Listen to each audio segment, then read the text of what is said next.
Hello बच्चों, कैसे हो आप सब। आज अपने पास कुछ डेफिनेशनें हैं सेल के ऊपर, उन पे बात करेंगे। तो सबसे पहले बात करते हैं अपने विद्युत सेल, जिसको को बोलते हैं इलेक्ट्रिक सेल।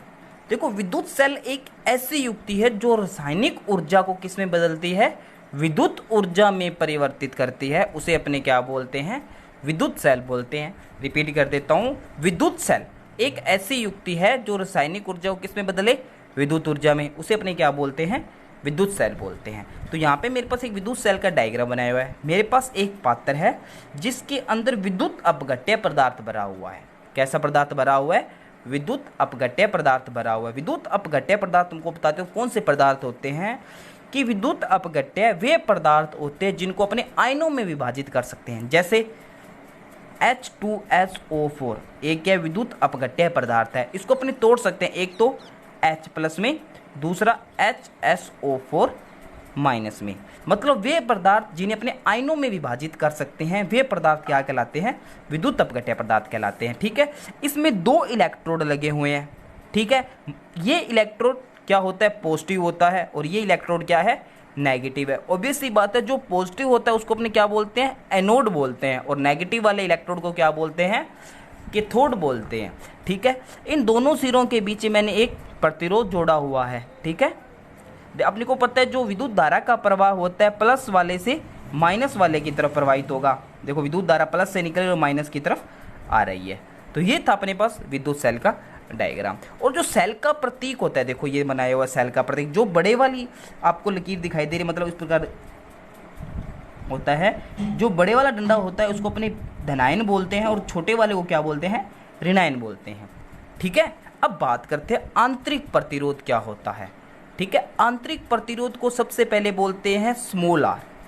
किससे प्रदर्शित करते हैं, स्मॉल आर। एक होता है बाह्य प्रतिरोध, उसको अपने कैपिटल आर से प्रदर्शित करते हैं। आंतरिक प्रतिरोध को स्मॉल आर से और बाह्य प्रतिरोध को कैपिटल आर से। क्या होता है आंतरिक प्रतिरोध, वैसे अपने को डायरेक्ट पता है कि प्रतिरोध क्या होता है, कि जो विद्युत धारा के प्रवाह में क्या करता है, रुकावट उत्पन्न करता है, उसे अपने क्या बोलते हैं, प्रतिरोध बोलते हैं। आंतरिक प्रतिरोध क्या होगा, विद्युत धारा के मार्ग में, विद्युत धारा के मार्ग में बैटरी के विद्युत अपघट्य द्वारा उत्पन्न रुकावट को, मतलब जो बैटरी के अंदर विद्युत अपघट्य पदार्थ भरा हुआ है उसके द्वारा जो रुकावट उत्पन्न होगी उसे क्या बोलेंगे, बैटरी या सेल का आंतरिक प्रतिरोध बोलते हैं। इसे स्मॉल आर से प्रदर्शित करते हैं। बात समझ आई, कि विद्युत धारा के मार्ग में बैटरी के अंदर जो विद्युत अपघट्य पदार्थ भरा हुआ है उसके द्वारा जो विद्युत धारा के प्रवाह में रुकावट उत्पन्न होगी उसे अपने क्या बोलेंगे, सेल या बैटरी का आंतरिक प्रतिरोध। जैसे देखो यहाँ पे अपने को डायग्राम दोबारा बात करते हैं। अब देखो यहाँ पे देखो विद्युत धारा देखो प्लस से माइनस की तरफ जाती हुई वापस क्या आ रही है, देखो उस पात्र के अंदर आ रही है। देखो ये परिपथ पूरा कहाँ हो रहा है, परिपथ को पूरा करने के लिए यहाँ के अंदर एक आंतरिक प्रतिरोध मानेंगे जो इस सर्किट को क्या करेगा, पूरा करेगा, जिसके द्वारा विद्युत, अब देखो प्रतिरोध जोड़ा है तो वो विद्युत धारा के प्रवाह में क्या करेगा, रुकावट उत्पन्न करेगा। ठीक है, इसे अपने आंतरिक प्रतिरोध बोलते हैं। इतना मैंने आपको बता दिया। अब बात करते हैं विद्युत वाहक बल। सेल का विद्युत वाहक बल क्या होता है, तो देखो जब एक सेल खुले परिपथ में है, खुले परिपथ में अंदर मतलब उसमें विद्युत धारा प्रवाहित नहीं हो रही है। जब एक सेल खुले परिपथ में होता है अर्थात उससे धारा प्राप्त नहीं करते हैं, तो सेलों के दोनों इलेक्ट्रोडों के मध्य विभवांतर क्या कहलाता है, विद्युत वाहक बल कहलाता है, जिसे अपने क्या कहते हैं, ई से प्रदर्शित करते हैं। अपने ई कैसे बनाते हैं, कुछ इस प्रकार बनाते हैं। अपने को यहाँ ई कुछ इस प्रकार, थोड़ा इसको शेप इसकी बिगाड़ के बनानी है, कुछ इस प्रकार ई बनाना है, इसको इससे प्रदर्शित करते हैं। कैसे क्या इसने, कि जब कोई सेल खुले परिपथ में होता है, जब कोई सेल खुले परिपथ में होता है और उससे धारा नहीं प्राप्त करते हैं, तो सेल के जो दोनों इलेक्ट्रोडों के मध्य विभवांतर होगा उसे अपने क्या बोलेंगे, विद्युत वाहक बल बोलेंगे। अब देखो ये सेल है, सेल के दोनों क्या है, दो इलेक्ट्रोड है, ये क्या एनोड है और ये क्या कैथोड है। इन दोनों के सिरों पर जो विभवांतर होगा जब सेल खुले परिपथ होगा वो कितना होगा, ई होगा। मतलब इलेक्ट्रोडों के मध्य जो विभवांतर होगा वो क्या होगा, ई होगा, जिसे अपने क्या बोलते हैं, विद्युत वाहक बल बोलते हैं। इतनी बात समझ आ गई आपको, ठीक है।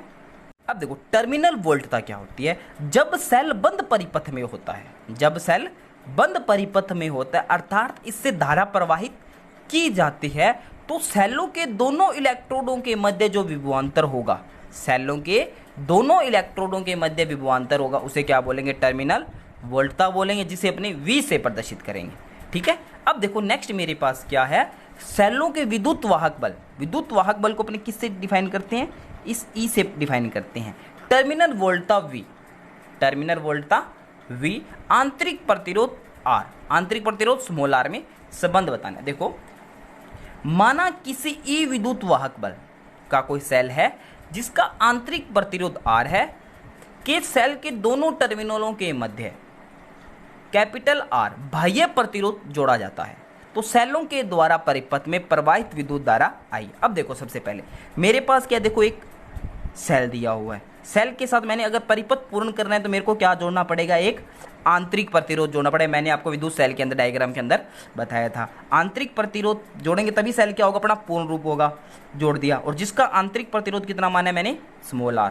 ठीक है, और इस सेल के साथ मैंने क्या जोड़ दिया, एक बाह्य प्रतिरोध जोड़ा। अब देखो ऑब्वियस ही बात है, इस सेल से जो विद्युत धारा निकले कहीं ना कहीं अपने उस विद्युत धारा को मान लिया, यहाँ पे बल्ब जोड़ रखा है, क्या जोड़ रखा है, यहाँ पे बल्ब जोड़ रहा है, बल्ब का जो आंतरिक बाह्य प्रतिरोध मान लिया कितना है, R है।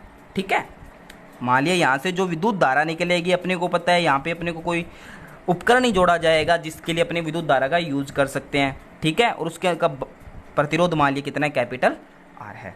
ये परिपथ क्या हो गया मेरे पास, पूर्ण हो गया।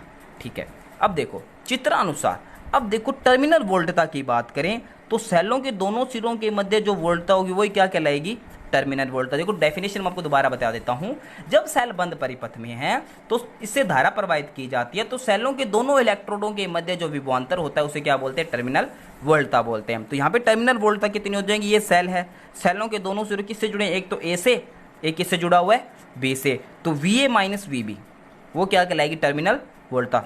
दोनों इलेक्ट्रोडों के मध्य विभवांतर का जो अंतर होगा इलेक्ट्रोडों के मध्य है वही क्या कहलाती है, टर्मिनल वोल्टता। V क्या है, यहाँ सेल की टर्मिनल वोल्टता है, मैंने आपको बता दिया। अब देखो V बराबर, इसको मैं दो भागों में डिवाइड कर सकता हूँ, VA माइनस VB को। अगर देखो, अगर मैं क्या कर लूँ, इस सेल की मैं अलग से क्या निकालूं, विभवांतर निकालूं, और इस प्रतिरोध का अलग से विभवांतर निकालूं, दोनों को जोड़ दूं तो मेरे पास क्या आ जाएगा, टर्मिनल वोल्टता V आ जाएगा, मतलब VA माइनस VB की वैल्यू। तो सबसे पहले मैं बात करूं इस सेल के सिरों के मध्य विभवांतर कितना लिख सकता हूं, VA माइनस VC, एक बिंदु ले लिया बीच में C, VA minus VC plus में क्या लिख सकता हूं, VC माइनस VB। अलग अलग विभवांतर निकाल लिया, प्रतिरोध के सिरों पर निकाल लिया और इलेक्ट्रोडों के सिरों पर निकाल लिया। ठीक है, अब देखो VA minus VC, VA minus VC के इलेक्ट्रोडों के सिरों पर जो विभवांतर होता है उसको अपने क्या बोलते हैं, विद्युत वाहक बल बोलते हैं, जिसको अपने किससे प्रदर्शित करते हैं, E से प्रदर्शित करते हैं। तो यहाँ पे देखो VA माइनस VC क्या लिख सकता हूँ, E, और प्रतिरोधों के सिरों पर जो विभवांतर होता है V वो क्या होता है, IR, ओम के नियम से प्रतिरोधों के सिरों पर जो विभवांतर होता है V उसको क्या बोलते हैं, IR। तो यहाँ पे क्या आ जाएगा, VC माइनस V क्या है, प्रतिरोधों के सिरों पर विभवांतर VC माइनस VB बराबर माइनस IR। माइनस IR क्यों लिखा है, तो यहाँ पे जो V की B पर विभवांतर है वो VC के विभवांतर से क्या है, ज़्यादा है, मतलब B सिरे पर विभवांतर C सिरे की तुलना में विभवांतर क्या है, ज़्यादा। और अपनों यहाँ पे क्या निकाला, VC माइनस VB, कम में से कोई ज़्यादा को माइनस करेंगे तो क्या आएगा, माइनस सिंबल आएगा, तो माइनस IR। ये दोनों वैल्यू उठा के मैं कहाँ कर दूंगा, इक्वेशन 1 में पुट कर दूंगा। ठीक है, समीकरण 1 से तो V बराबर VA माइनस VC की वैल्यू E होगी और माइनस IR।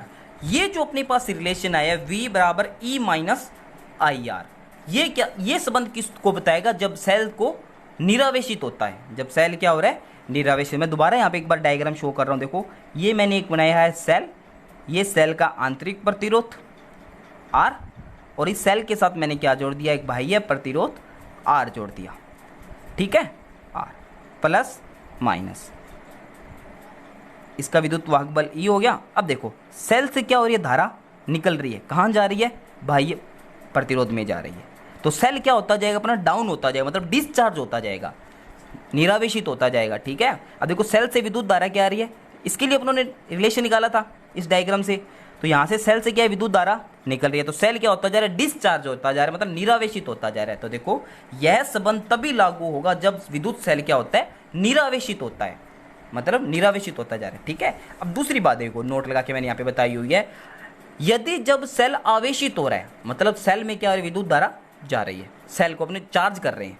यदि जब सेल आवेशित हो रहा है तो सेल के विद्युत वाहक बल E, टर्मिनल वोल्टता V, आंतरिक प्रतिरोध R में संबंध क्या होता है, V बराबर E प्लस IR। प्लस किसको बताएगा, जब आवेशित हो रहा है, और माइनस किसको बताएगा, जब सेल निरावेशित हो रहा है। इतनी बात आपको याद रखनी है, इंपॉर्टेंट है दोनों फॉर्मूले। ठीक है, आगे अपनी कल बात करेंगे सेलों के श्रेणी क्रम संयोजन पे और समांतर क्रम संयोजन पे, तब अपने दोनों फॉर्मूले का यूज करेंगे। ठीक है, अब देखो थोड़ा सा मैंने बताया है सेलों का संयोजन। सेलों का संयोजन सामान्यतः दो प्रकार से होता है, एक तो होता है श्रेणी क्रम संयोजन, दूसरा होता है समांतर क्रम संयोजन। इन दोनों के ऊपर कल अपनी डिटेल से पढ़ेंगे, श्रेणी क्रम संयोजन क्या होता है और समांतर क्रम संयोजन क्या होता है। तो एक बार मैं और बता देता हूँ, रिपीट कर देता हूँ कि जो सेल की जो टर्मिनल वोल्टता होती है, विद्युत वाहक बल होता है और आंतरिक प्रतिरोध के अंदर जो रिलेशन होता है V बराबर E माइनस IR, ये रिलेशन किसको शो करेगा, जब सेल क्या हो रहा है, डिस्चार्ज हो रहा है, मतलब निरावेशित हो रहा है, और V बराबर E प्लस IR ये क्या बताएगा, जब सेल क्या हो रहा है, चार्ज हो रहा है। ठीक है, आवेशित हो रहा है। ये था अपने पास आज का टॉपिक, विद्युत वाहक बल क्या होता है, टर्मिनल वोल्टता क्या होती है और आंतरिक प्रतिरोध क्या होता है। Thank you.